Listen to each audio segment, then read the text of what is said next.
एक भगवान ही विभिन्न रूपों में अभिव्यक्त होकर लीला कर रहे हैं। इसी भाव दृष्टि से आप सभी के चरणों में मेरा प्रणाम। प्यारे भक्तों, श्रद्धा से शरणागति प्राप्त होती है और शरणागति से समस्त चिंताओं एवं दुखों का सर्वथा अभाव हो जाता है। विश्वास से प्रेम उत्पन्न होता है और प्रेम आनंद का मूल है। श्रद्धा एवं विश्वास ये दो चीजें ऐसी हैं जो जीवन को सर्वथा पवित्र एवं सुखमय बनाने वाली हैं। जिस वस्तु को हम नहीं जानते उसे प्राप्त करने के लिए उसमें श्रद्धा आवश्यक है। भगवान को प्राप्त करने के लिए 4 प्रकार की श्रद्धा आवश्यक है। प्रथम, अस्तित्व की श्रद्धा। भगवान हैं इस बात में श्रद्धा रहे। यदि इसी में संदेह है कि भगवान हैं कि नहीं, तो यह संदेह जहाँ है वहाँ उनको पाने की इच्छा बहुत दृढ़ नहीं होगी। वस्तु के होने में संदेह होने पर उसके मिलने न मिलने का प्रश्न ही नहीं होता। दूसरी, भगवान की प्राप्ति में परम लाभ की श्रद्धा। भगवान मिलते हैं और उनका मिलना ही जीवन का सबसे बड़ा लाभ है। इस बात की श्रद्धा जीवन में होनी चाहिए। यदि कोई वस्तु मिलने वाली है और उसके मिलने में कोई लाभ नहीं है तो उसकी तरफ कोई आकर्षण नहीं होता है तथा वस्तु प्राप्त होने वाली नहीं है ऐसी धारणा होने पर उसकी प्राप्ति के लिए प्रयत्न नहीं होता है। तीसरी, भगवान की प्राप्यता की श्रद्धा। बहुतों को अब तक भगवान मिल चुके हैं। सत्य का साक्षात्कार बहुतों ने किया है। इस भाव में श्रद्धा आवश्यक है। अन्यथा यदि संदेह है कि क्या अब तक किसी को भगवान मिले हैं, ऐसा संदेह होने पर आत्म अविश्वास होता है और भगवान की प्राप्ति की साधना फलित भी नहीं होती। ऐसी श्रद्धा आवश्यक है कि भगवत प्राप्ति की साधना कर चुके जो योग्य अधिकारी हैं उन्हें भगवान मिले हैं और यह सत्य है। चौथी, भगवान की प्राप्ति में श्रद्धा। भगवान हमें अवश्य प्राप्त होंगे, इस बात में अटल श्रद्धा अति आवश्यक है।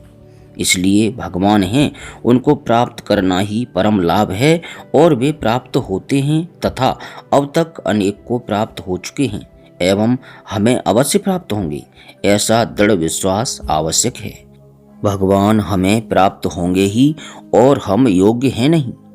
यहाँ एक विचित्र बात होती है कि जब भगवान को प्राप्त करने की प्रबलतम तीव्र इच्छा होती है तो यह इच्छा ही सारी योग्यता ला देती है। वेदांत में तो इसका विशद वर्णन है कि मुमुक्षुता अर्थात मोक्ष की इच्छा जब उत्पन्न होती है तो उसके पूर्व ही षट संपत्ति प्राप्त हो जाती है।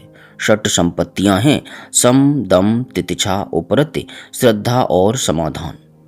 मनुष्य के अंदर जब किसी सौभाग्य से, सत्कर्म से, किसी हेतु या संतों की कृपा से भगवान को प्राप्त करने की इच्छा जागृत होती है तो उसमें सारी योग्यता अपने आप आ जाती है।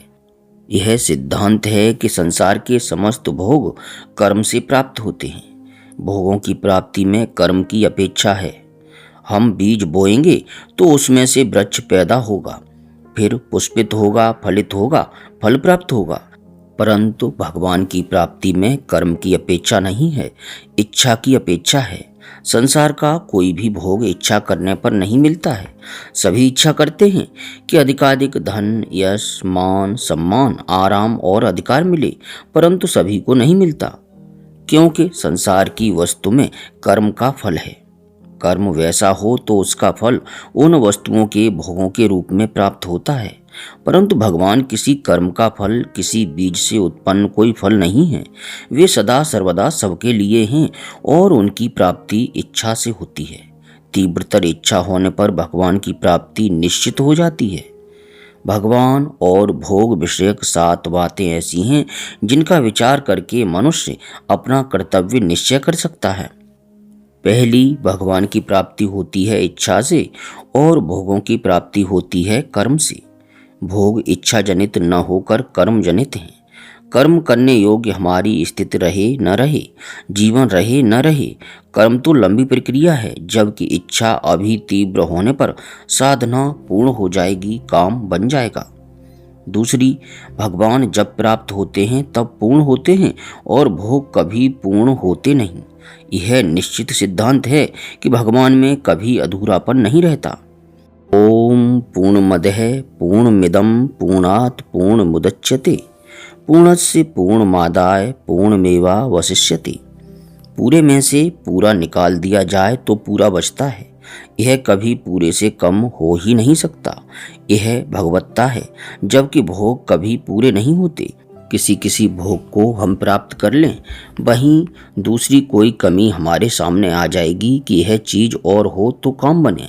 भगवान प्राप्त होंगे पूरे और भोग कभी पूरा नहीं प्राप्त होगा। तीसरी, भगवान प्राप्त होकर कभी विछुड़ते नहीं और भोग कभी साथ रहते नहीं। कोई भी भोग हो, धन, मान, इज्जत, स्वास्थ्य, पद और अधिकार, कुछ भी हो, इनका वियोग अवश्यंभावी है। सबका विनाश निश्चित है, जबकि भगवान अविनाशी और नित्य वैसे रहते हैं। भगवान प्राप्त होकर कभी बिछुड़ते नहीं हैं। चौथी, भगवान की प्राप्ति की इच्छा होने पर मनुष्य पापों से छूटने लगता है, उन्हें छोड़ने लगता है। जितने असत आचरण हैं वे सारे के सारे भगवत प्राप्ति के मार्ग में बाधक हैं। भगवत प्राप्ति की इच्छा होते ही साधना में प्रवृत्त होने पर सारे पाप छूटने लगते हैं, जबकि भोगों की इच्छा होने पर स्वाभाविक रूप से पाप होने लगते हैं। जैसे धन चाहने पर मन ललचाता है और दूसरे के धन को देखकर उसे येन केन प्रकारेण प्राप्त करना चाहता है। भगवान ने गीता जी में कहा है कि भोगों की कामना से पाप होते हैं। पांचवी, भगवत प्राप्ति की साधना में लगते ही चित्त शांत होने लगता है और भावना में शांति आती है, जबकि भोग प्राप्ति की साधना में नित्य अशांति रहती है जो उत्तरोत्तर बढ़ती चली जाती है। छठी, भोगों में मन रहा, ममता रही और चित्त अशांत रहा तो मरते समय बड़ा दुख होगा कि चीज छूट रही है, घर छूट रहा है, यह चीज नहीं कर पाया, बच्चों का क्या होगा। नाना प्रकार से भोगों का चिंतन करते हुए अशांत मृत्यु होती है। भगवान ने गीता जी के 16वें अध्याय के 11वें श्लोक में कहा है कि ऐसे लोग होते हैं जो चिंताम परमेयाम चपलयांताम उपाश्रिताः। मरने के अंतिम क्षण तक अगर होश रहता है तो एक दो नहीं, अपार चिंता के साथ मरते हैं। सुख से मर नहीं सकते, परंतु जिनका भगवान में मन रहता है वे बड़े आनंद से शरीर त्याग करते हैं कि अब भगवान के आनंद धाम में जाकर उनसे मिलेंगे। सातवीं, जिसका मन भोगों में रहा, पापों में रहा, वह मरने के बाद नरकों में जाता है, बुरी योनियों में जाता है, जबकि भगवान में मन लेकर मरने वाला तो भगवान का ही होता है। प्रिय साधकों, ये 7 बातें तो ठीक हैं, परंतु प्रश्न उठता है कि भगवान हों तब मिलें। पता नहीं भगवान हैं कि नहीं, इसके लिए युक्ति है। भगवान की सत्ता वास्तव में स्वतः सिद्ध है, जो पहले श्रद्धा विश्वास होने पर ही उनका अंतरंग मालूम पड़ता है। अंतरंग जगत को भी यदि देखते हैं तो सारे काम प्रकृति में नियमित रूप से होते हैं। सूर्य का उगना और अस्त होना, चंद्रमा का उदयास्त, नक्षत्रों की गति, समुद्र का सीमा में स्थित रहना, एक बीज से ठीक वैसा ही फल उत्पन्न होना, ये सारी चीजें ऐसी हैं जो सिद्ध करती हैं कि किसी बुद्धिमान कुशल चेतन के द्वारा निर्मित एवं संचालित है। मान लें कि प्रकृति अपने आप कर रही है तो यह प्रकृति हानि कर सकती है। इसमें कोई न कोई चेतन होना चाहिए। जो परम चेतन है उसे ईश्वर मान लेते हैं, इसमें कोई आपत्ति की बात नहीं। वह जड़ नहीं चेतन है, जिसके द्वारा सब कुछ होता है, वह ईश्वर है। प्रिय साधकों, एक बात ध्यान में रखनी चाहिए कि नारद, व्यास, वशिष्ठ, सुखदेव आदि जिनका संपूर्ण जीवन त्याग में रहा, जिन्होंने धन आराम का त्याग किया तथा जो इतने ज्ञानवान हैं, वे अपने जीवन का अनुभव बता रहे हैं कि भगवान हैं और उनकी प्राप्ति होती है, तब हमें उनकी बात पर श्रद्धा रखनी चाहिए, करनी चाहिए। उनके वचनों पर हमें विश्वास करना चाहिए। भगवान में श्रद्धा करने पर उनकी एक सुंदर कल्पना हमारे मन में आती है। वास्तव में वह कल्पना नहीं है, अपितु सत्य है, जो हमारी कल्पना से कहीं अधिक है। हम भगवान के संबंध में उतनी कल्पना कर ही नहीं सकते कि जैसे वे हैं। भगवान जैसे हैं वैसी कल्पना हमारी बुद्धि में आ ही नहीं सकती, क्योंकि वे बुद्धि से परे हैं। तथापि हमारी बुद्धि में भगवान की जो कल्पना आती है वह इतनी विलक्षण है कि उनमें श्रद्धा होने पर बरबस शरणागति हो जाती है और हम अनायास अपने को उनके चरणों पर छोड़ने को बाध्य हो जाते हैं। संत तुलसीदास जी महाराज कहते हैं, उमा राम स्वभाव जेहि जाना, ताहे भजन तजे भाव नाना। तुलसीदास जी के शब्दों में, जिसने राम के स्वभाव को जान लिया वह बरबस भजन करने को बाध्य होगा, क्योंकि वह स्वभाव ही ऐसा है। राम का, भगवान का स्वरूप ही ऐसा है कि उस स्वरूप का परिज्ञान होने पर, उसकी एक झांकी मन में हो जाने पर मनुष्य अपने को बिना निवेदन किए रह नहीं सकता है।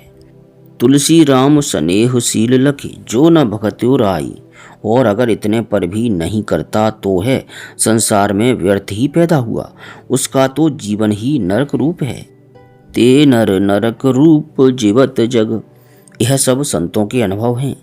भगवान में श्रद्धा होने पर, उनके स्वरूप में, स्वभाव में श्रद्धा होने पर स्वाभाविक शरणागति की प्राप्ति होती है।